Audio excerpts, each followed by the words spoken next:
Strong looks different for each of us, and it's time to put focus on our unique journeys that get us there. This space, created weekly, is for athletes to improve their mindset in order to better navigate challenges that come up in sport and in different seasons of life. On this show, we ask the questions that lead to better answers and have the conversations that truly matter. This is the Becoming Your Strong podcast. Hey, you guys, welcome back to another episode of the Becoming Your Strong podcast. You get me today, and I'm actually really thrilled about the topic for today because I think it's going to resonate, it's going to hit, it's a perfect time of the year to be having this conversation, and it's a little undertone of let's have a come to Jesus talk. So we'll get into that here momentarily, but first let's start off with the Becoming Your Strong moment of the week. I wanted to take a second to shout out all of the folks that are joining me. There is 12 of them that joined my team for the 90-day challenge that I'm doing at Pursuit. And I'm so proud of them. And last night I asked all of them, what is it that you are most nervous about?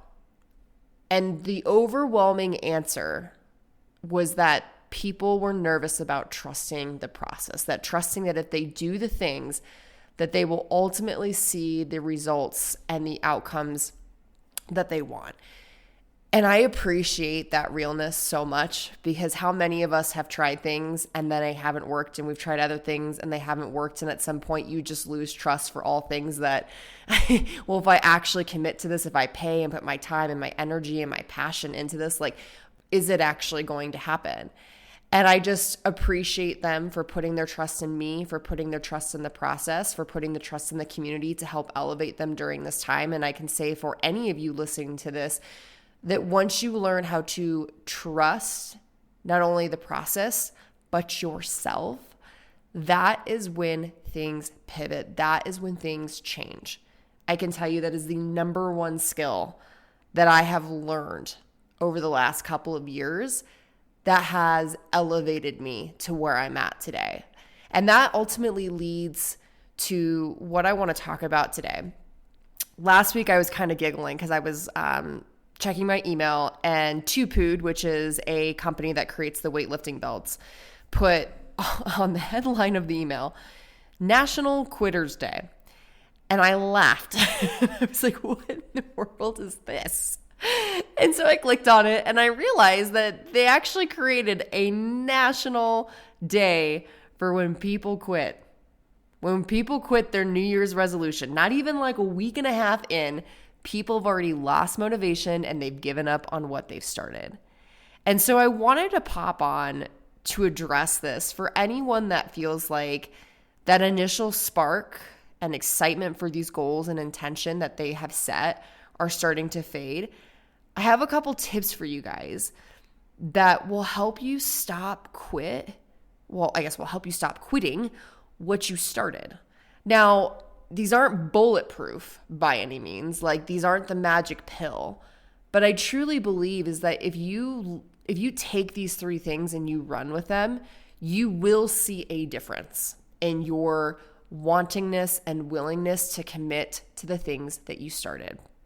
So first off, in all this, I want to say that goals are never completed by these huge, monumental movements. I think people get scared and have these ideas that in order to complete a goal, these steps that they have to take, these actions that they have to check off the list have to be freaking massive. That's not the case. And I can tell you from experience that it's actually the smaller, stackable inputs that are done so daily, that is what helps you complete a goal. Way over the big monumental steps that, yes, there's going to be chances once you take some of those smaller steps that you start to get to the bigger steps. But it really, really, really is about just putting in those small stackable inputs. And so everything that I'm about to tell you is going to line up with that. So the first tip that I'm going to give you is called closing the loop. Every day before you go to bed, close the loop on something. Do you have dishes in the sink? Great, go put them in the dishwasher. Do you have unread text messages that have been sitting there for days? Great. Time to freaking answer them. Those little things that we leave open are the things that are subconsciously taking up space in our brain. And that clutter, you guys, is weighing us down and killing our energy. You know when like the house is a mess and you feel automatically just like more stressed and like you can't think clearly? Okay, take that same concept and put that inside of your brain. All of these little things that are being left open, that is what is killing your energy. Now, I'm not big in being like, go get more motivation, read all these motivational books and listen to these motivational things. Like, okay, yeah, everyone loves a good dose of motivation, but I'm going to be honest with you. It is never freaking there when you need it, ever. So stop waiting for motivation in order to do things.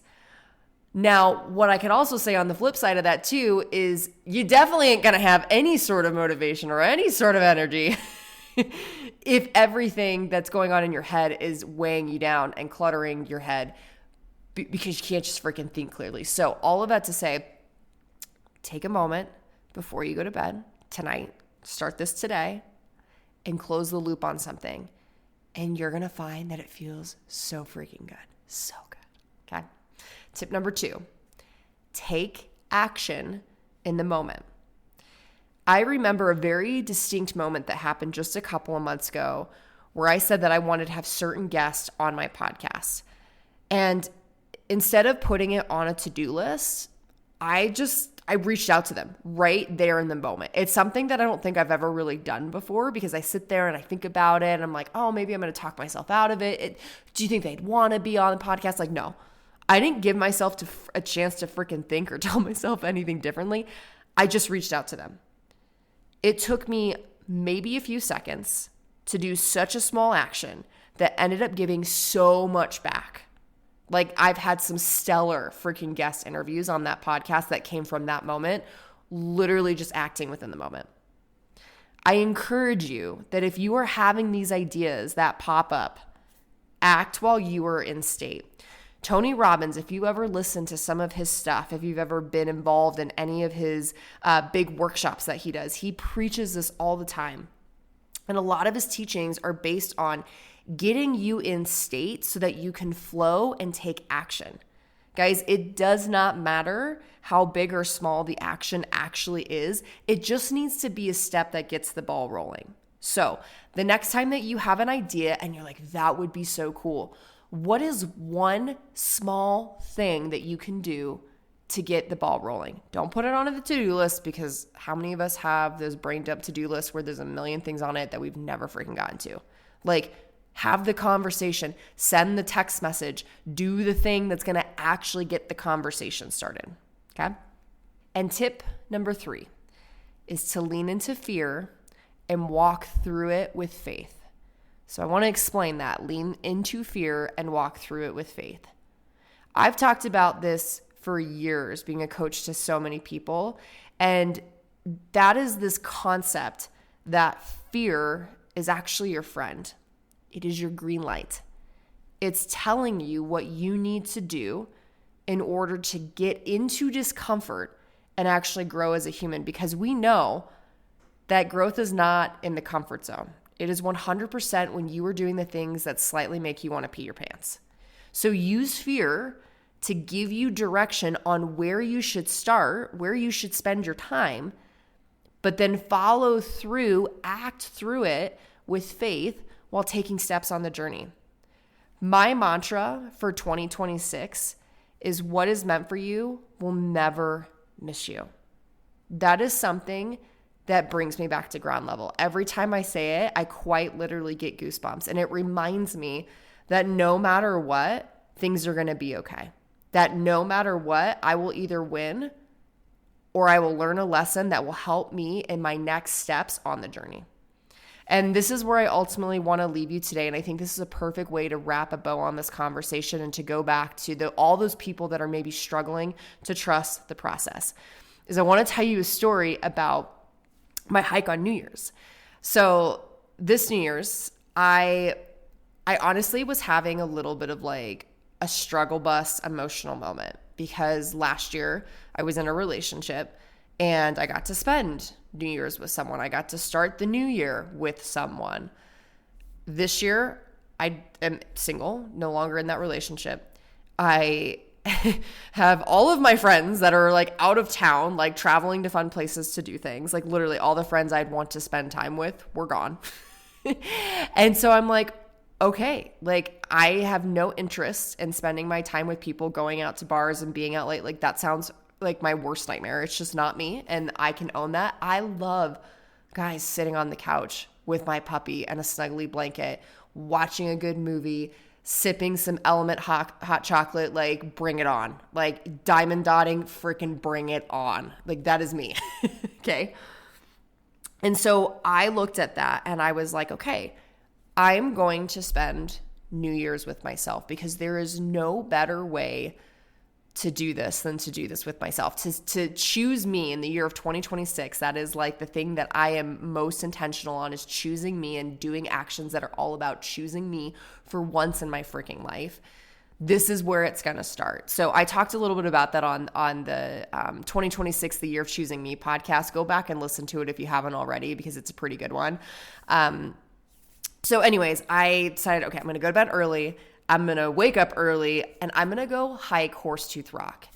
I went to school at CSU and I kick myself in the ass every single day that I never did any of the hiking trails that were here. I never went up to Horsetooth Rock. Like I didn't do any of that because I was unhealthy and I wasn't doing anything active whatsoever. I was literally inside of a sorority house or studying. Like it was ridiculous. So I get up early and I go do this hike, and on the way up, the views were absolutely incredible. Like the pinks and the oranges and it just spread across the sky. And my jaw was dropped. Like I almost tripped a few times because I was just like walking and like looking at this beautiful masterpiece of a morning. And I just remember myself stopping to like just really take in what I was seeing and just smile and feel all the feels. And of course I had to stop and take pictures too.